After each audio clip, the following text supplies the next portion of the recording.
जी, जय हिंद जय भारत सभी को। आई होप आप सभी अच्छे होंगे और सीईटी की प्रिपरेशन सभी की अच्छे से चल रही होगी। देखिए, लास्ट वीडियो में हमने डिस्कस किया था कि आपका सीईटी का नोटिफिकेशन कब निकल सकता है। लास्ट वीडियो में मैंने बताया था आपकी 21 मार्च की सुनवाई है। 21 मार्च को सुनवाई में क्या हुआ सब ने बता दिया, आपको भी कंफर्म हो गया होगा। आपकी अगली डेट मिल चुकी है 4 अप्रैल की। देखिए, साल भर से ऊपर हो गया है ज्वाइनिंग दिए हुए 20 ग्रुप को। उसके बाद ये कोर्ट केस का मैटर चल गया। तो जब तक ये सिरे नहीं लगेगा आपका कोर्ट केस का मैटर, जब तक आपके बचे हुए पेंडिंग एग्जाम नहीं होंगे और जब तक आपका 5600 हरियाणा पुलिस की भर्ती का भी सिनेरियो नहीं बढ़ेगा, तब तक आपका सीटी का नोटिफिकेशन नहीं निकलेगा। अभी देखिए सिनेरियो चल क्या रहा है। जो ज्वाइन कर लिए बच्चों ने 20 ग्रुप, पेंडिंग साल हो गया उनको, जॉब पे रहो, पर कहीं ना कहीं उनके मन में भी संशय है कि अगर अगेंस्ट ना चला जाए केस, कुछ गड़बड़ ना हो जाए। वैसे कुछ गड़बड़ नहीं होनी चाहिए। जो बच्चे लगे हुए हैं, सरकार की, गवर्नमेंट की रिस्पॉन्सिबिलिटी है कि उनके पक्ष में ही जाए बात और उनके पक्ष में ही कहीं ना कहीं जाएगी। बट ये है कि ये जो डिले होता रहता है कि अगली डेट अगली डेट अगली डेट, और बड़ा मानसिक रूप से परेशान करने वाला समय होता है। अपने को पता है अपनी ज्वाइनिंग होगी, फिर भी बंदा सेफ नहीं है कहीं ना कहीं। तो ये चीज़ें थोड़ी सी कई बार फिर तंग करती हैं। एक बार जब ज्वाइनिंग होगी बच्चों की, उसके बाद भी ये मैटर कोर्ट में चला गया और तारीख पे तारीख लगती है। चाहे तो अपने को निर्धारित पता हो कि इस डेट तक अपना हो जाएगा। हर डेट पे बंदा सोचता है कि इस डेट पे अपना सिरे लग जाएगी, बात फारिग हो जाएगा, बट फिर अगली डेट मिलती है, फिर अगली डेट मिल जाती है तो बड़ा दुख होता है, बड़ा हर्ट होता है। मैं अच्छे से आपकी परिस्थिति को रिलेट कर सकता हूँ। हमारी भर्ती भी आपको पता है, 90 बैच हरियाणा पुलिस की जो 2019 की भर्ती थी, री एडवर्टाइजमेंट हुआ फॉर्म, ठीक है। उसके बाद कोरोना काल आ गया, पेपर हुआ, अपना पेपर होके फिर वो लीक हो गया, कैंसिल हो गया, दोबारा पेपर हुआ। रिजल्ट के लिए हमने पूरे एफर्ट लगाए, रिजल्ट आ गया, ज्वाइनिंग नहीं हुई, ज्वाइनिंग के लिए धरना प्रदर्शन किया, 3 महीने तक धरना किया। आप सभी वाकिफ हो उन सब चीज़ों से। डेट मिलती थी, हेयरिंग होती थी, इस हेयरिंग पे काम हो जाएगा, इस हेयरिंग पे काम हो जाएगा। मिलते भी थे हम तो अगली तारीख मिल जाती थी बिना कुछ सुनवाई हुए। तो बड़ी बड़ी तकलीफ होती थी। एक आपको निश्चित समय अवधि पता हो ना कि 2 महीने लगेंगे, 3 महीने हो गए, तो बंदा मेंटली रूप से प्रिपेयर हो जाए कि यार हमारा काम इस तारीख में हो जाएगा, अपना सीटी का नोटिफिकेशन अब आ जाएगा। बंदा माइंड में वैसा प्लान कर लेता है, स्ट्रेटेजी बना लेता है, मेंटली रूप से प्रिपेयर हो जाता है। लेकिन जब समय का ही हमारे को नहीं पता और हेयरिंग पे बिना सुनवाई हुए अगली तारीख मिल जाती है, तो बड़ी तकलीफ होती है। तो सीटी का नोटिफिकेशन जल्द ही आएगा। एक बार ये सीरियल लग जाए बात, 4 अप्रैल को, होप सो सब अच्छा होगा।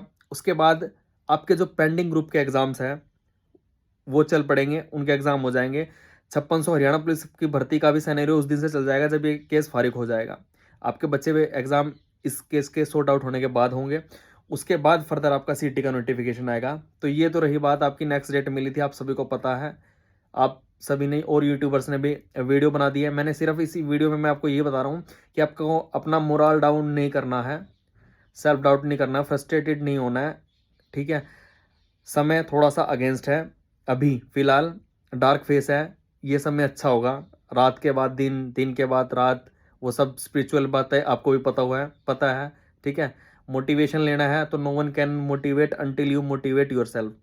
पढ़ते रहो, कंसिस्टेंट रहो, ठीक है। मन नहीं लगता पर फिर भी पढ़ना है आपको। थोड़ा पढ़ लो, 1-2 दिन का गैप दे लो अगर ज़्यादा फ्रस्ट्रेट हो रखे हो, लेकिन पढ़ाई आपको कंसिस्टेंट रखनी है। वही बच्चा, वही कैंडिडेट लगेगा जो अपनी पढ़ाई कंसिस्टेंट रखेगा इस दौर में भी। जब सारी चीज़ें ऐसा हो रहा है कि सीटी का तो यार दूर दूर तक कोई नोटिफिकेशन का नामो निशान नहीं है, पता नहीं कब आएगा, जब आएगा जब पढ़ लेंगे। जब पढ़ाई नहीं होगी, पढ़ाई अभी होगी जो भी होगी।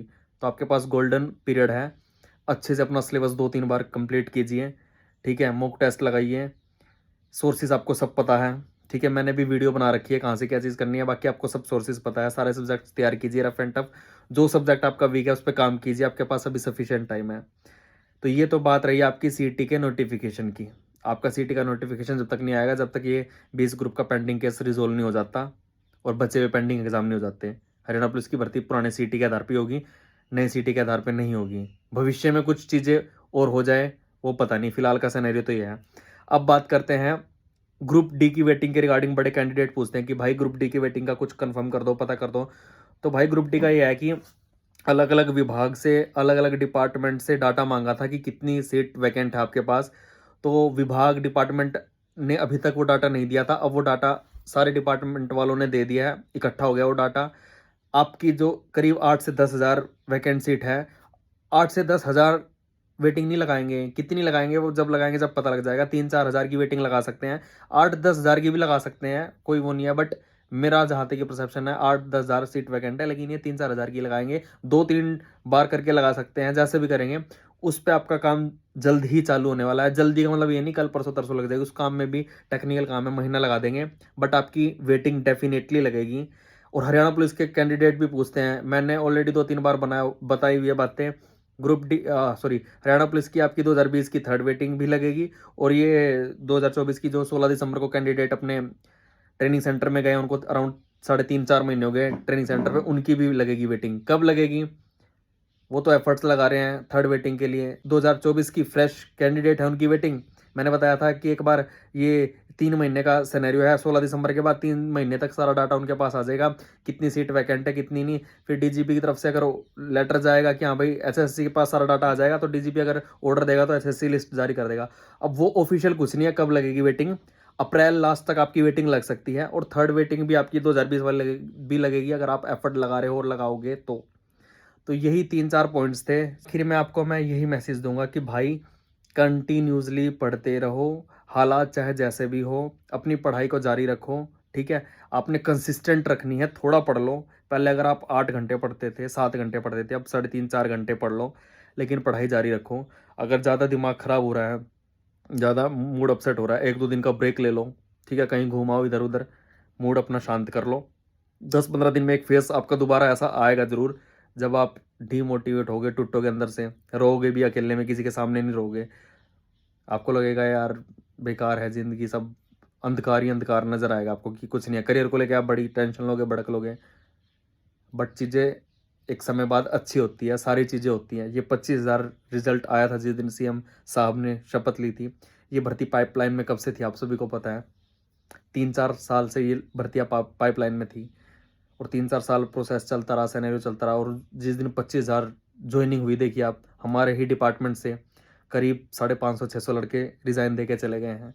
कोई इंस्पेक्टर बना है, फूड सप्लाई इंस्पेक्टर, कोई इनकम टैक्स इंस्पेक्टर एचएससी में, क्लर्क में गए हैं बहुत से साथी। और भी मल्टीपल डिपार्टमेंट हैं जिनमें हमारे साथियों का सिलेक्शन हुआ है, तो वो सब चले गए हैं। और अभी भी प्रयास जारी है आगे का, बेहतर के लिए आगे प्रयास कर रहे हो। तो एकदम से सफलता नहीं मिलेगी आपको, अभी ही धीरे धीरे स्टेप बाय स्टेप पहली दूसरी तीसरी चौथी पांचवी सीढ़ी पे अभी आप चढ़ने लग रहे हो। तो डीमोटिवेट मत हो भाई, अपनी पढ़ाई कंसिस्टेंट रखो, जल्दी सब अच्छा होगा।